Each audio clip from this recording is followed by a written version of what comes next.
For the Americans in South Vietnam, 1966 was to be a year of dramatic expansion.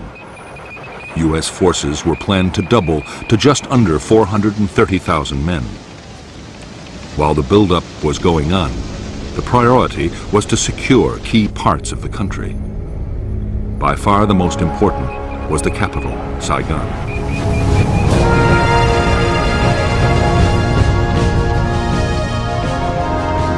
Saigon was a teeming city of 2 million people.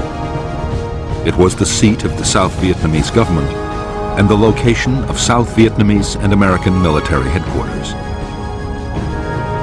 Above all, Saigon was the symbol of the South's independence from the Communist North.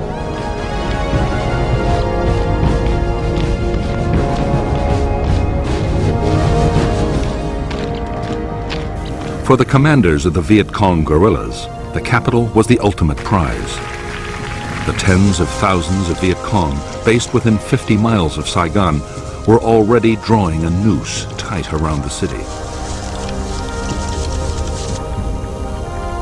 Powerful guerrilla units were pushing right up to Saigon's doorstep.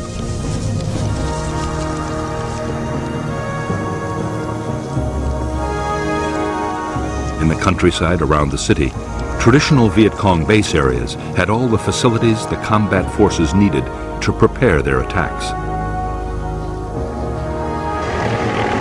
Since American infantry units had first arrived, they had been trying to disrupt the guerrillas' activities around the capital. On January 8, 1966, they launched the most ambitious sweep yet. Operation Crimp deployed 8,000 troops, making it the biggest American operation of the war so far. Its aim was to capture the Viet Cong's headquarters for the whole Saigon area.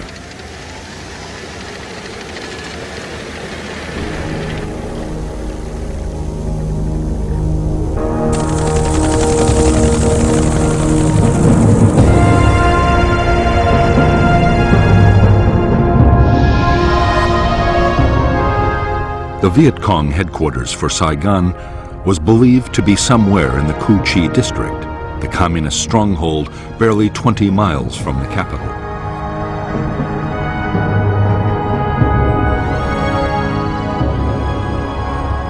The attack would be launched by the American 173rd Airborne Brigade, a battalion of the Royal Australian Regiment, and a brigade of the 1st Infantry Division.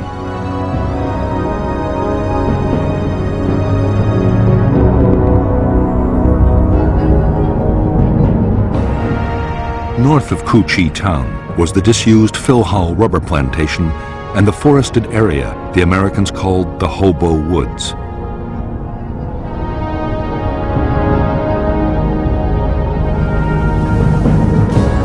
Beneath the whole district ran the massive Cu Chi tunnel complex, about which the Americans still knew almost nothing.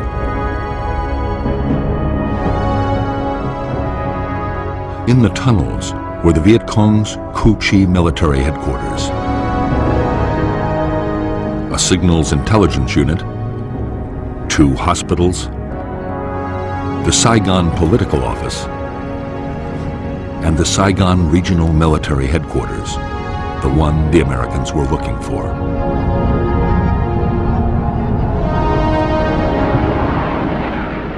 As with every American search and destroy sweep, Operation Crimp began with massive airstrikes and artillery bombardments.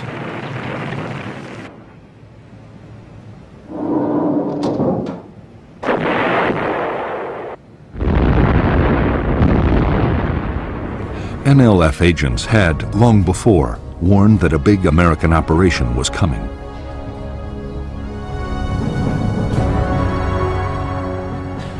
Guerrilla commanders had already moved several thousand troops out of the Cu Chi area. Only 1,000 local guerrillas were left behind, mostly inexperienced teenagers. But with the tunnels to fight from, they were confident they could inflict serious casualties on the Americans.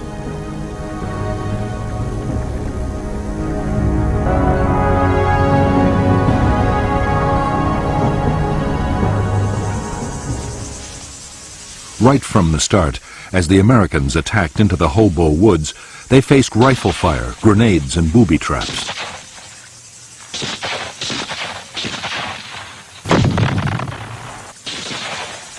NLF snipers opened up from hidden firing positions and within seconds vanished back into their tunnels. The Americans hardly ever saw the enemy who was firing at them.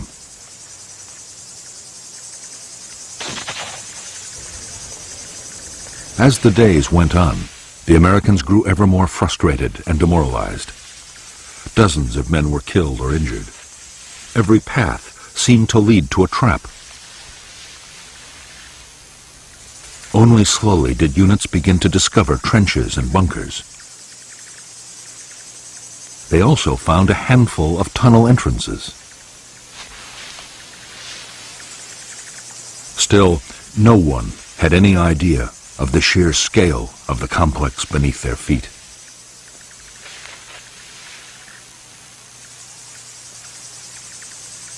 Although the Ku Chi guerrillas had suffered casualties, they had achieved their main objective. The tunnel complex and headquarters had survived virtually intact, as had the whole Viet Cong organization in the area.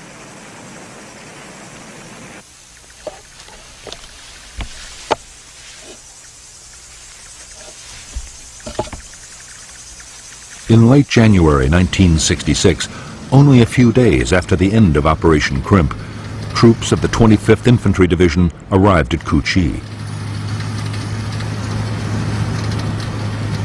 Their orders were to secure the area for the 25th's main base.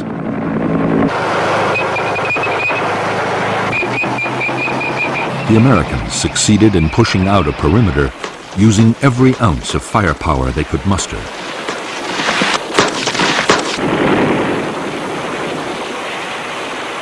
But from the first day, they faced constant harassing attacks from the Cu Chi guerrillas.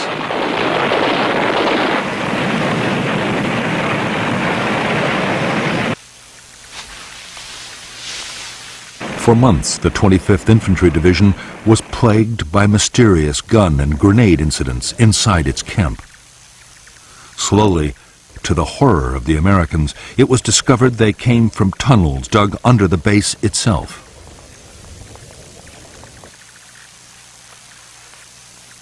They were eventually found and sealed. But the main tunnel complex, only a few miles away, would keep its secrets for years to come.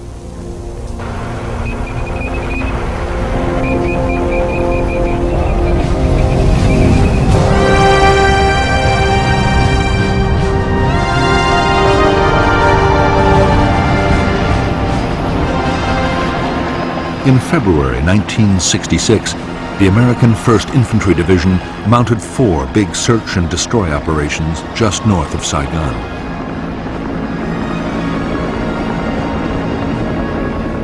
The result was disappointing. There were clashes with units from 2 Viet Cong regiments, but there were no major battles.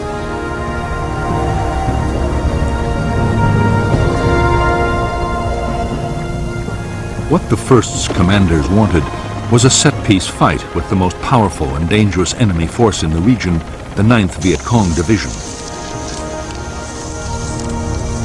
The 9th was made up of veteran regiments and was constantly on the move. The division was now poised to launch its spring offensive.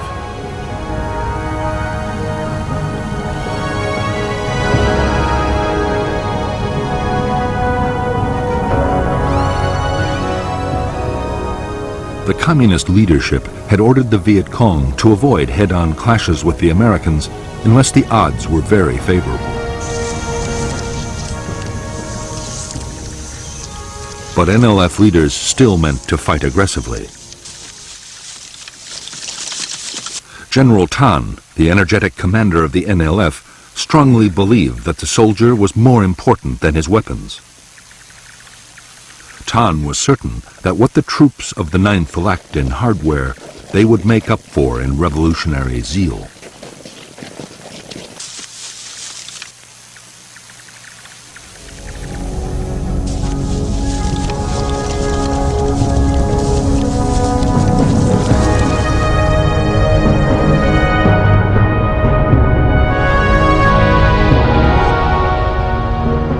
From the 9th Division's bases in War Zone C, 2 regiments headed into the Viet Cong strongholds of the Iron Triangle and War Zone D. At the same time, the 2nd Brigade of the American 1st Division was pushing into War Zone C, and the 3rd Brigade was moving into the Iron Triangle. The first clash came on March 5, 1966, when the whole 272nd Regiment attacked a battalion of the 3rd Brigade at Lo Qui.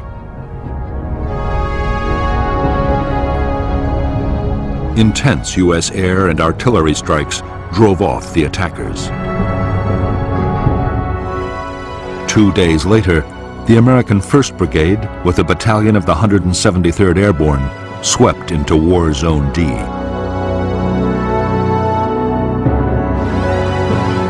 An entire Viet Cong regiment attacked the airborne's positions.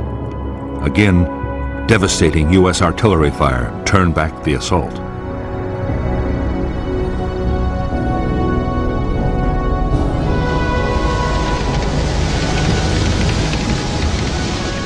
In the March battles in the Iron Triangle and War Zone D, skillfully directed American firepower had averted disaster.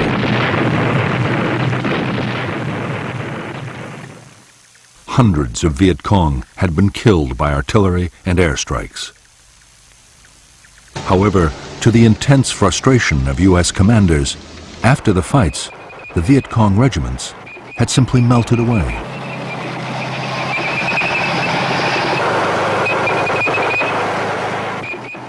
During the weeks that followed, the Americans kept up the tempo of search and destroy operations in front of Saigon. Commanders were determined to make contact with the enemy.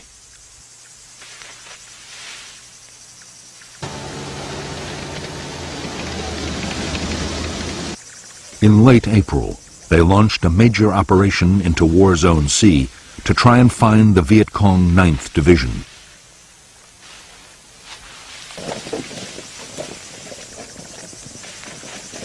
Operation Birmingham lasted for 3 weeks. More than 5,000 American troops of the 1st Infantry Division took part. They were backed by huge numbers of helicopters and armored vehicles.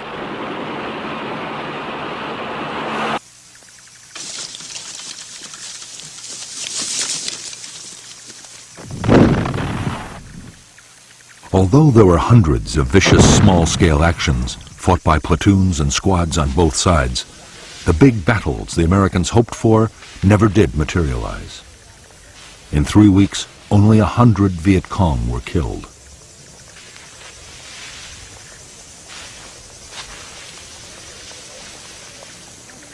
Most disturbing of all for American commanders, most of the fighting that had happened had been started by the Viet Cong at the time and place they chose.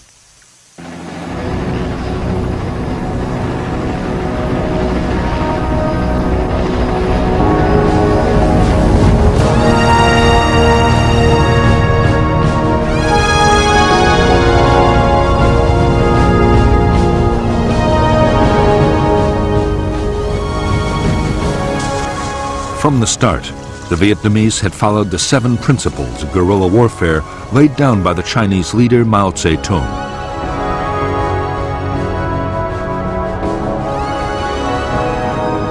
To these, General Giap had added 4 more steps.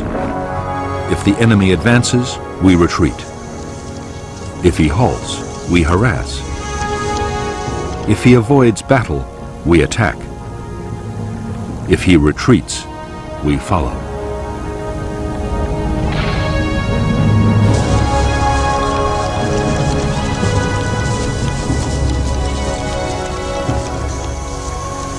Almost every search and destroy operation the Americans had launched had been met with Giap's tactics. The places the Americans were most likely to land their helicopters were set up for ambushes. Trails were quickly booby-trapped and mined, and snipers left in place. If the Americans did stumble onto a big NLF unit, the chances were it was occupying prepared fortifications with tunnels, bunkers, and trenches.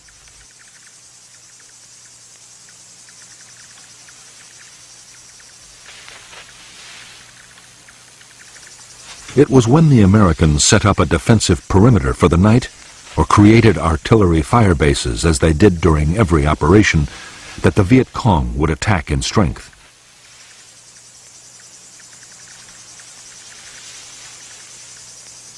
Always, the guerrillas had a plan for breaking off the battle if the opposition got too tough.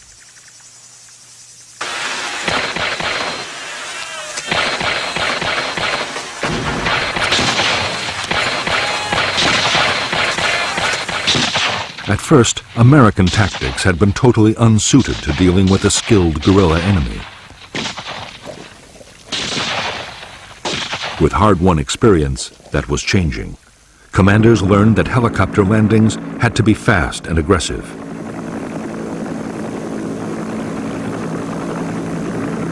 Sergeants taught their men not to bunch up, but to stay spread out. Otherwise, a machine gun or a mortar round could kill several men at once.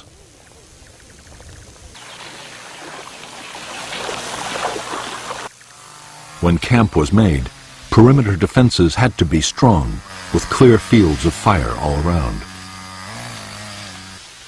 Above all, American soldiers learned they had to be vigilant at all times.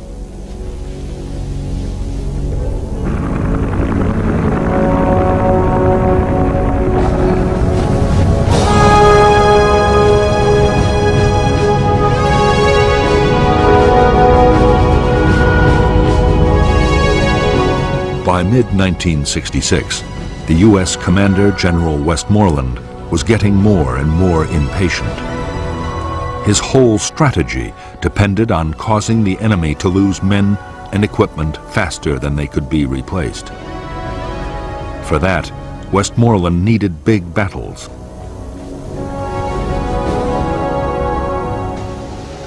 He ordered the 1st Division to make more substantial contact with the Viet Cong. Most of the battles that did happen were started not by the Americans, but by the NLF 9th Division.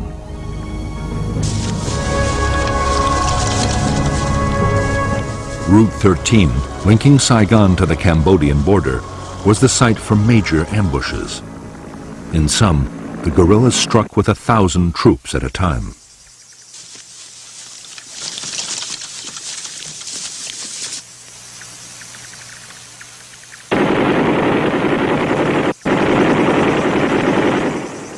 In one attack after another on Route 13, U.S. tanks and armored vehicles were destroyed. On June 30th, 1966, a major battle nearly ended in complete disaster for the Americans. It was fiercely effective air and artillery support that saved the day.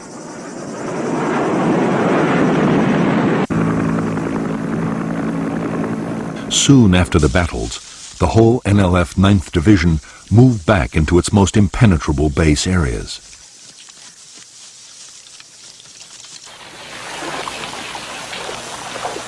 Some crossed over into Cambodia.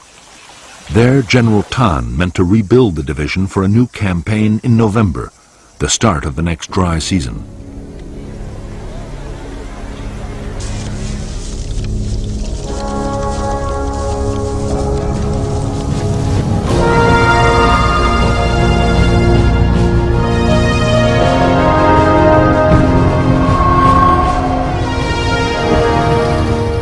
In the past year, the strength of the North Vietnamese regular army inside the South had risen to upwards of 60,000 men.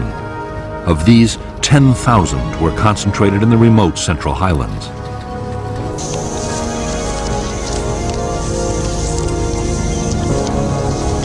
It was this area that General Giap, the North Vietnamese army commander, saw as a killing zone, a battlefield on which enormous casualties could be inflicted on the enemy.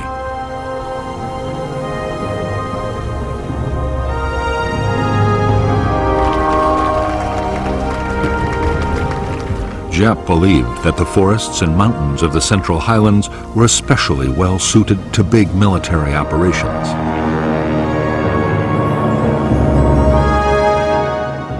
Whole regiments could be hidden, and the highland weather could be relied on to disrupt American air power. The troops would also be close to supplies and reinforcements across the Cambodian border.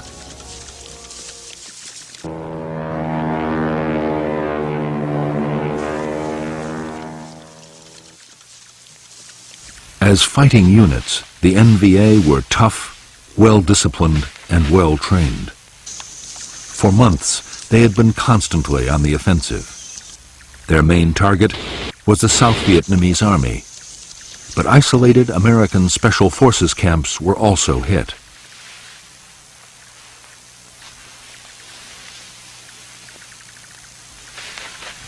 Increasingly, attacks were carried out by units up to 2,000 strong.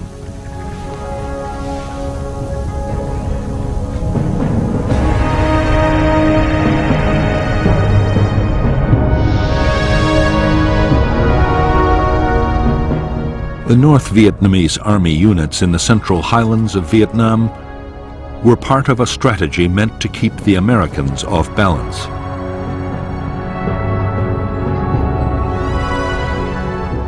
There were powerful NVA divisions on the demilitarized zone, separating North and South Vietnam.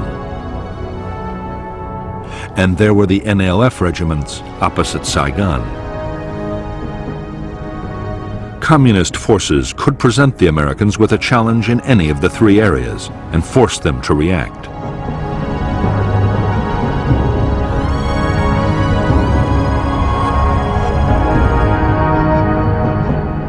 By the middle of 1966, North Vietnamese units crossing the demilitarized zone had successfully drawn the U.S. Marines north.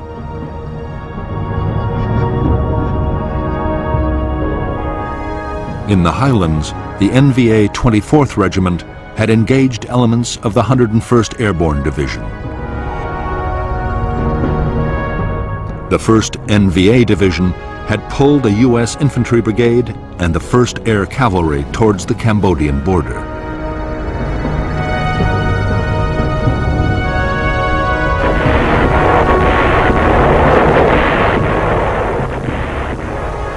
The Americans in the Central Highlands did succeed in inflicting thousands of casualties on the North Vietnamese Army.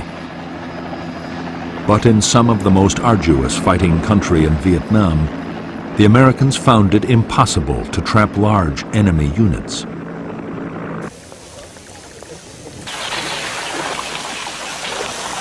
Time after time, they succeeded in slipping through the net.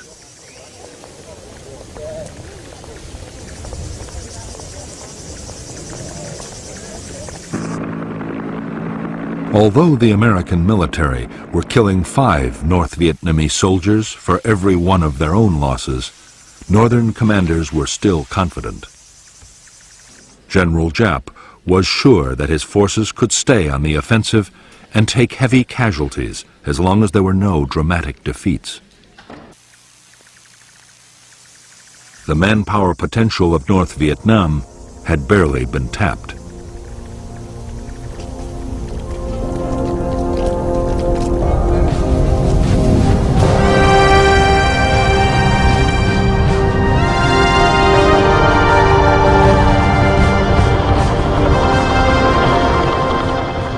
From the start of its war in Vietnam, the U.S. Army had found the conflict to be unlike any other.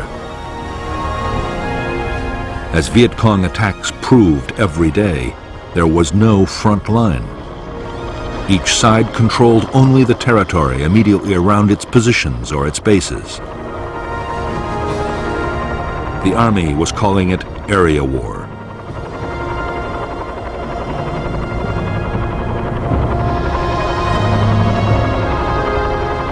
Area war meant that the roads linking U.S. bases to other units and to their supply depots were never completely secure. Viet Cong's strategy was to try and isolate American forces and to pin down large numbers of U.S. troops on base and road defense. That way, there would be fewer men available for offensive operations.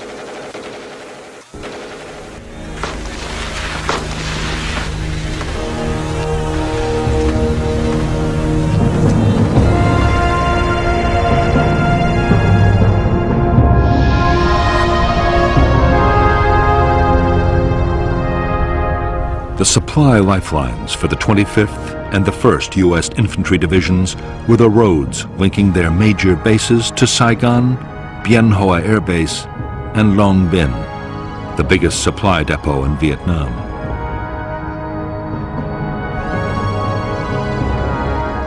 The roads were constantly patrolled by armored vehicles and aircraft. In August 1966, the 25th Division was tasked with clearing the way for a new American unit, the 196th Light Infantry Brigade. The 196th was to be based at Ta Ninh to secure Route 22, running through the NLF base area of War Zone C.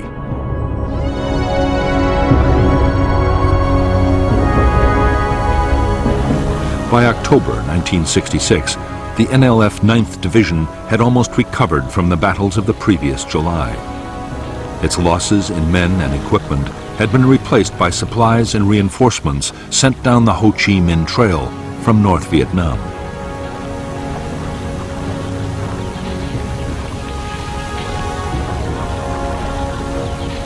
With the dry season coming, the 9th was busy in War Zone C, preparing for its next offensive.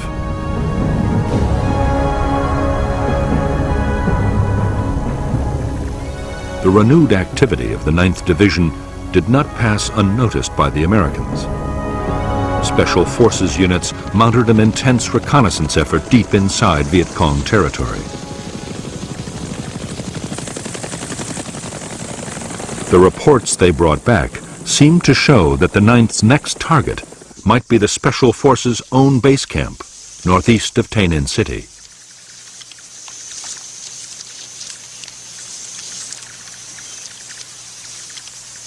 American commanders were determined to disrupt the Viet Cong's plans. The 196th Brigade was ordered to mount aggressive search and destroy sweeps near the Special Forces camp area.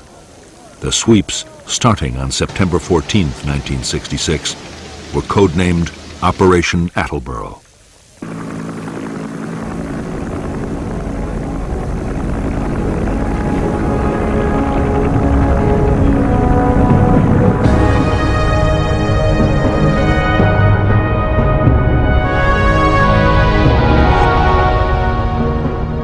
Operation Attleboro was launched by the 196th Light Infantry Brigade together with 22,000 South Vietnamese soldiers and GIs from the 1st, 4th, and 25th Infantry Divisions.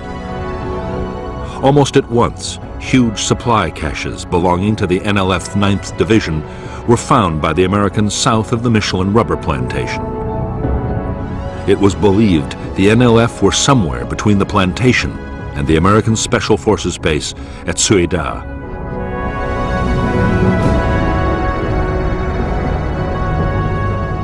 While one battalion made a helicopter landing, the other battalions pushed towards it on foot. When the landing zone was ambushed, both sides sent thousands of reinforcements rushing to the area. By the following day, full-scale battles were raging.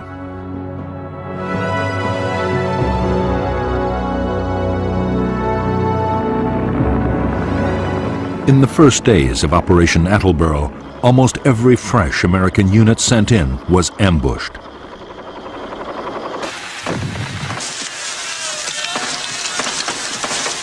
Nor were the Americans safe behind the defensive perimeters of their nighttime camps.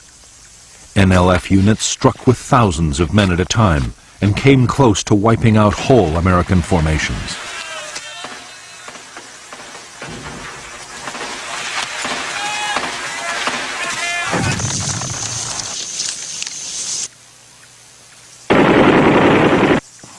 It was intense air and artillery support that, in the end, as in so many battles, saved the Americans from disaster.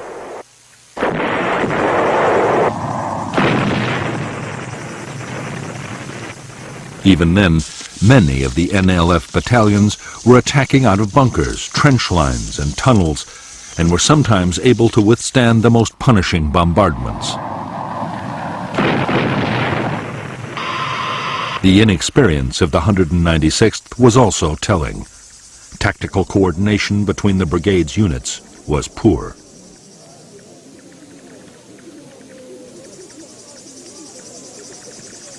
Although the situation was desperate, American commanders in Saigon also saw a major opportunity. Attleboro might be a chance to fight the kind of big battle they had been looking for.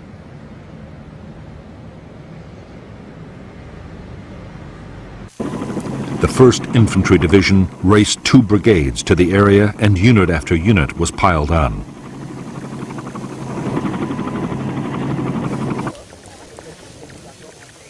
The 11th Armored Cavalry Regiment, only just arrived in Vietnam, was also thrown into the battle.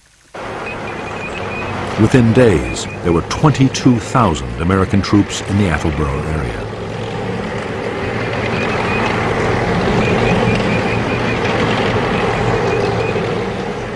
The massive buildup of American forces was the NLF's cue to disengage. Although fierce firefights continued wherever the two sides came into contact, the 9th Division began to withdraw. Its big units broke down into smaller groups and slipped away towards Cambodia, where the Americans were forbidden to follow.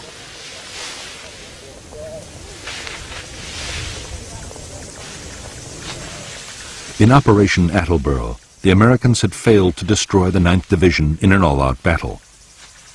On the other hand, in 6 weeks, more than 1,000 NLF had been killed, for the loss of 155 American dead and fewer than 800 wounded.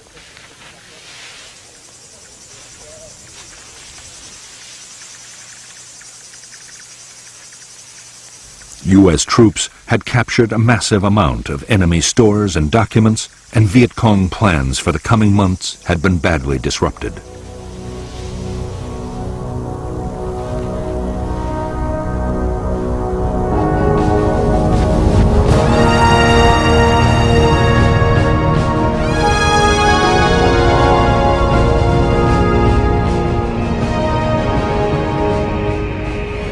By the end of 1966, American forces in Vietnam had grown to 385,000 men, plus another 60,000 sailors off Vietnam shores. As the force levels had risen, so too had the casualties. The year had seen more than 6,000 Americans killed and 30,000 wounded. The biggest problem for American commanders was that their timetable was slipping badly. By now, the Viet Cong should be losing men faster than they could be replaced. General Westmoreland had to concede that U.S. forces had come nowhere near achieving that goal. An estimated 61,000 Viet Cong had been killed in the past year, yet their troops had gone up to more than 280,000.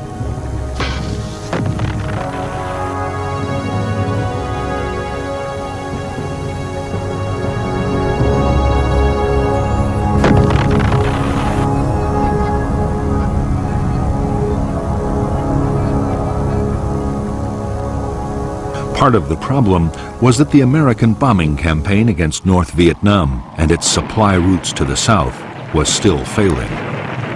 More men and materials were reaching the guerrillas than ever before. The Viet Cong had also stepped up their recruiting.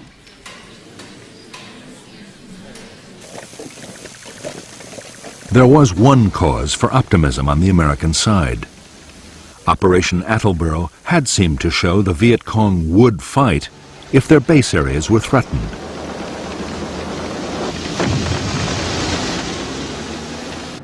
The latest plan was to go back into War Zone C with even greater forces.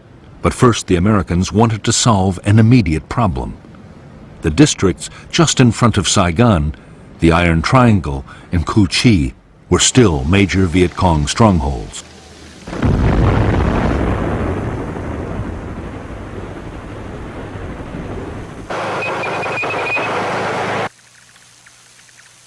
The American plan was to attack into the Iron Triangle with more than 2 divisions. The guerrillas would be trapped in their own base areas and annihilated. At the same time, another attempt would be made to capture the Viet Cong Saigon military headquarters. The whole area would then be systematically destroyed.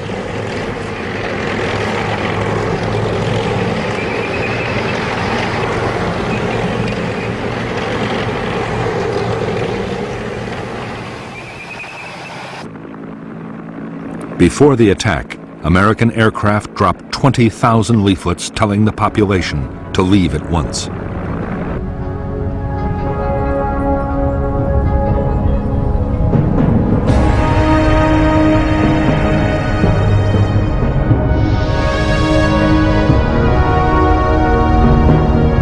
The Iron Triangle was an area of 60 square miles lying between the Saigon River and Route 13. With the village of Ben Suc on its western side. A major Viet Cong tunnel complex ran under the whole district. The 272nd Regiment of the NLF was operating there, along with 2 battalions of NLF Main Force, 2 independent NLF battalions, and the Phu Loi Battalion. But on the eve of the American offensive, most troops were withdrawn. Only local NLF companies were left to defend important installations. The American plan for Operation Cedar Falls was that the 25th Infantry Division and other units would occupy blocking positions on the western side of the Saigon River, forming an anvil. The 1st Division and the 173rd Airborne Brigade would assault from the north and the east, with a battalion landing at the village of Ben Suc. Meanwhile, the 11th Armored Cavalry Regiment would act as the hammer, smashing through the center of the triangle.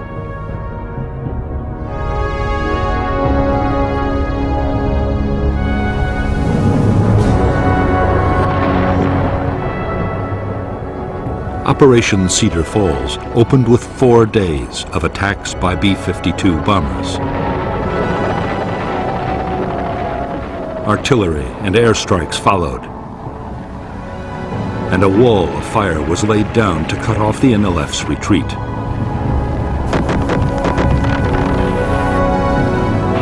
On January 8, 1967, 16,000 U.S. and 14,000 South Vietnamese Army troops moved out of their bases in fleets of helicopters, armored personnel carriers, trucks, and boats.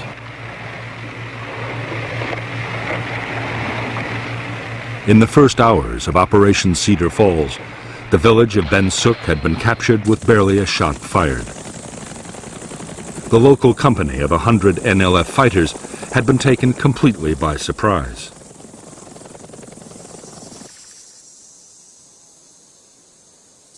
As the village's 6,000 inhabitants were rounded up for interrogation, bulldozers began to level every building in sight.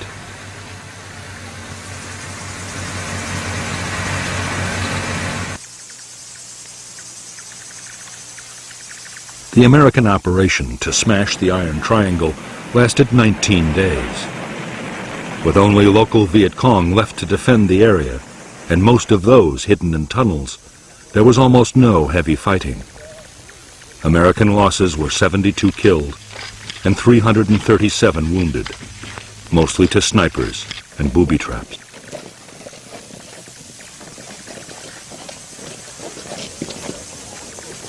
In Ben Suc and in the Tan Dien forest, the Americans uncovered dozens of tunnel entrances. By now, they were better prepared. Specialists, known as tunnel rats, had trained to go down tunnels and explore.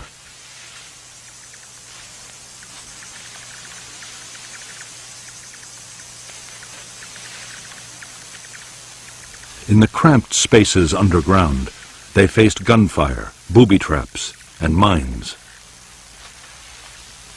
The problem was, there were only a handful of tunnel rats, and the complexes were enormous. Whenever tunnels were found, the Americans made determined efforts to destroy them. Demolition charges, explosive gas, and flooding were all tried. Riot control agents were pumped in to try and force the Viet Cong to come out.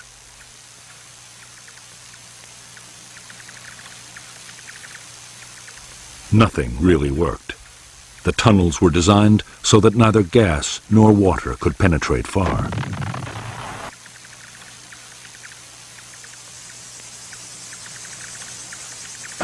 The Americans had discovered only a small number of the Viet Cong installations hidden in the Iron Triangle.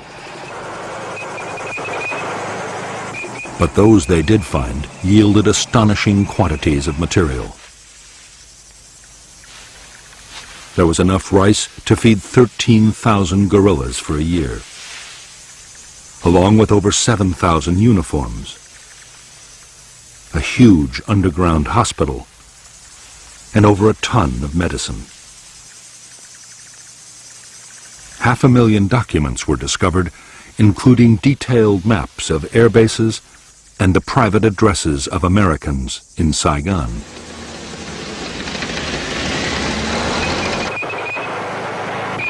Some U.S. commanders immediately hailed Cedar Falls as a major success.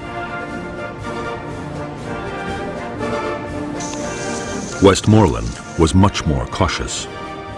The main NLF military headquarters had not been found. Neither had any sizable enemy unit been brought to battle and destroyed.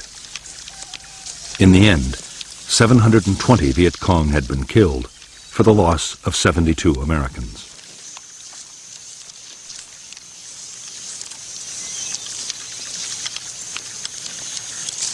One aim of Operation Cedar Falls was achieved.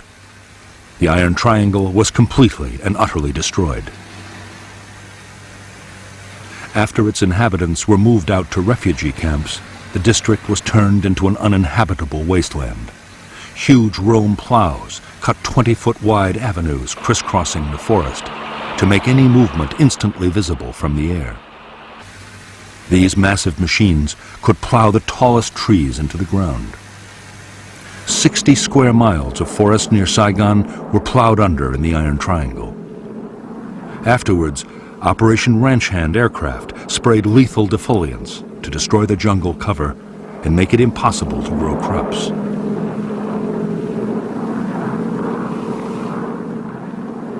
After the Americans had pulled out, almost the whole of the Iron Triangle was designated a free fire zone. Artillery or bombs could be rained down at will, and anyone that moved could be attacked from the air.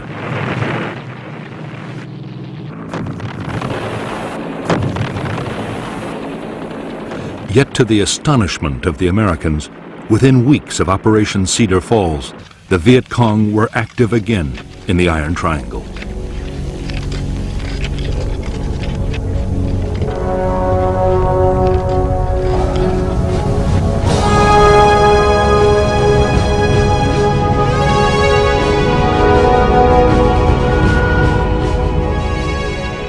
By mid-February 1967, American commanders had again turned their attention to War Zone C and the NLF's 9th Division.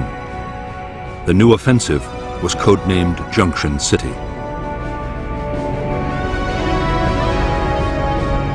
Westmoreland had ordered his commanders to think big, and they had planned the most ambitious search and destroy operation of the war so far. 30,000 American troops would take part, together with 5,000 men from the South Vietnamese Army.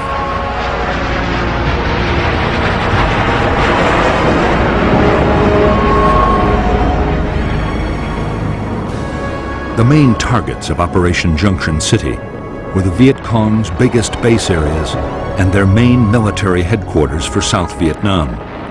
This was known as the Central Office for South Vietnam, or Cas Vinh. However, Cas Vinh never existed as a place. In reality, the military and political leadership of the Viet Cong were always mobile.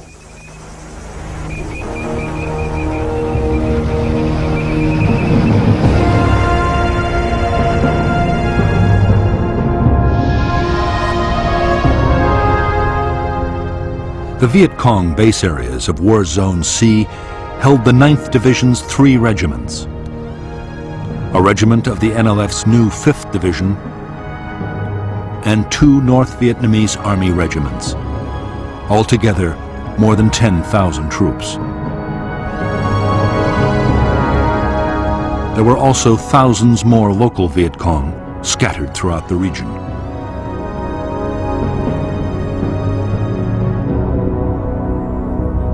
Operation Junction City called for 2 American brigades to block the Viet Cong's escape to the west over the Cambodian border. 2 more would block to the east. Infantry and airborne forces would close off the north by helicopter and parachute landing, forming a giant horseshoe. Armored cavalry and infantry brigades would then sweep northwards, overrunning all enemy units in their path.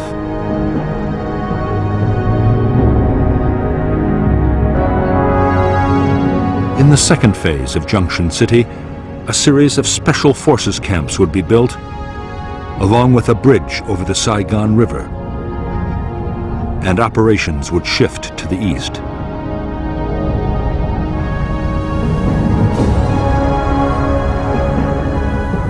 By February 21st, 1967, the Americans were ready to launch Junction City. The blocking forces to the west and the east were in place.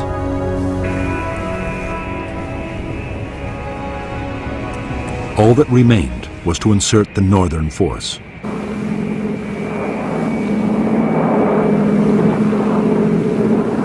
In one of the largest air-mobile assaults ever, 240 helicopters swept over Thanh Ninh province. Fighter bombers and helicopter gunships hammered the landing zones.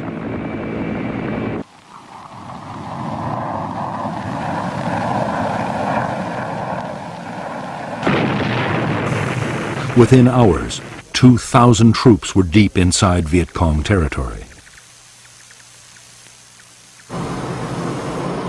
At the same time, in the first parachute drop of the Vietnam War, nearly 800 men of the 173rd Airborne completed the American Horseshoe.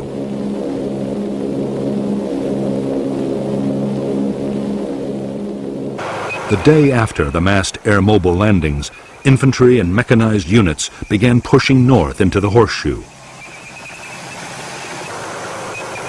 The terrain was dense forest. The whole area was riddled with Viet Cong fortifications, tunnels, and bunkers.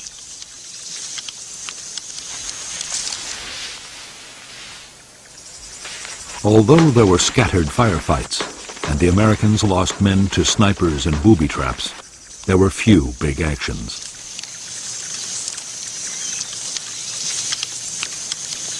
Often, guerrilla installations were found abandoned.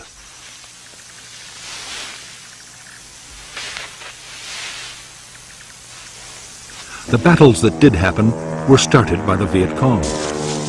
Powerful units twice attacked elements of the 1st Infantry Division at Prek Lok.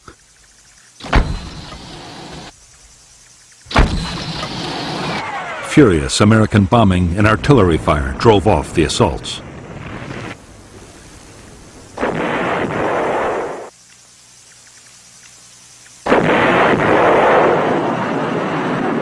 Because the Viet Cong had begun the battles, they were also able to break off the fight whenever they chose.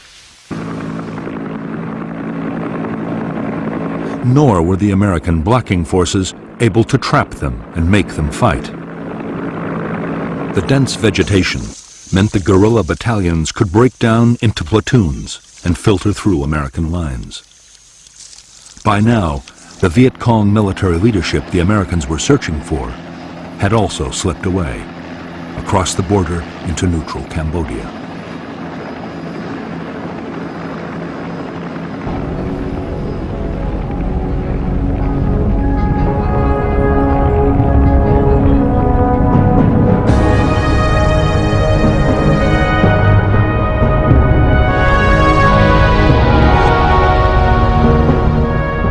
The second phase of Operation Junction City centered around the building of the Saigon River Bridge and the Special Forces camp at An Lac.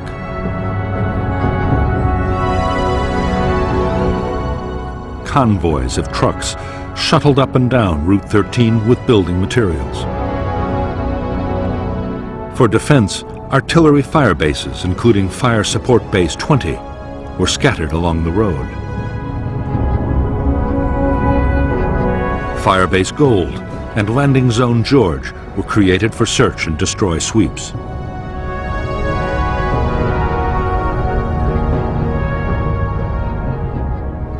Starting on the night of March 18, 1967, each of the 3 regiments of the NLF 9th Division attacked in full strength, 1,000 men at a time.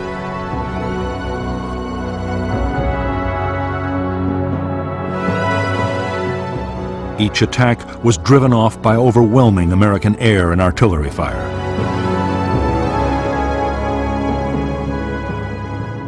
Viet Cong losses were heavy, but the regiments escaped complete destruction.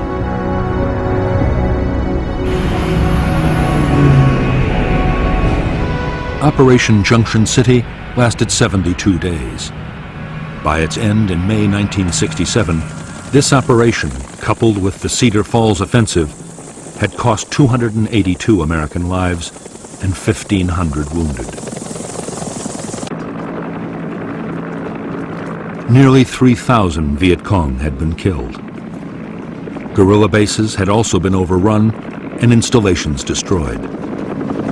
American troops had captured large quantities of stores, equipment, and weapons.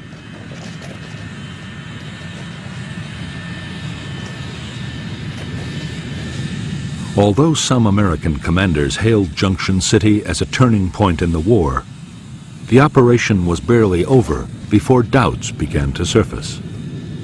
Like Attleboro and Cedar Falls before it, Junction City had inflicted casualties, but there had been no great battles of annihilation. The Viet Cong's regiments were bruised, but still intact. Nor did the Americans or the South Vietnamese Army have the forces to occupy the area indefinitely.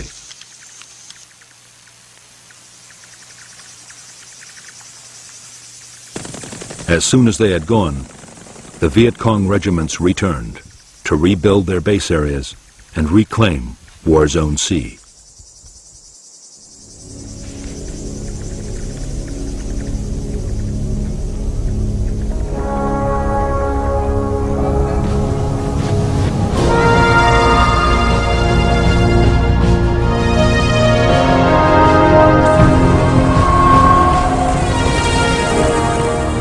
In July 1967, the U.S. Defense Secretary Robert McNamara flew to Saigon to discuss strategy with American and South Vietnamese leaders and officials.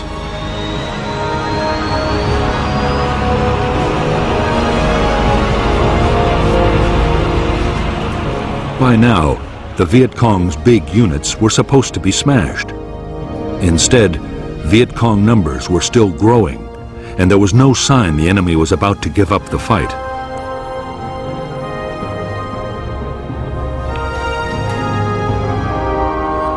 McNamara had already recommended an increase in U.S. troop strength to more than 500,000 men.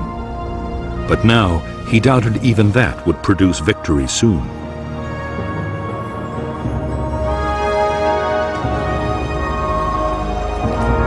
Back in Washington, McNamara advised President Johnson to plan for a long war in Vietnam. There should be less emphasis on battlefield victories. More attention should be paid to long-term measures, like helping the South Vietnamese government win control of the villages.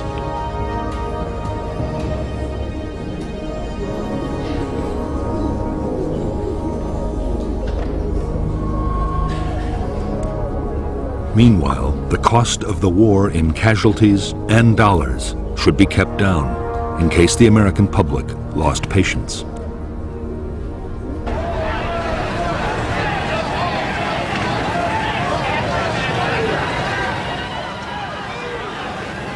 In the summer of 1967, just as the Americans resigned themselves to a long war, the Vietnamese communists changed their strategy. For 2 years, the Viet Cong had been patient, content to inflict casualties and keep on fighting. Now, they meant to risk an all-out offensive. In 1968, they planned to leave their tunnels and bunkers and win the war in open battle.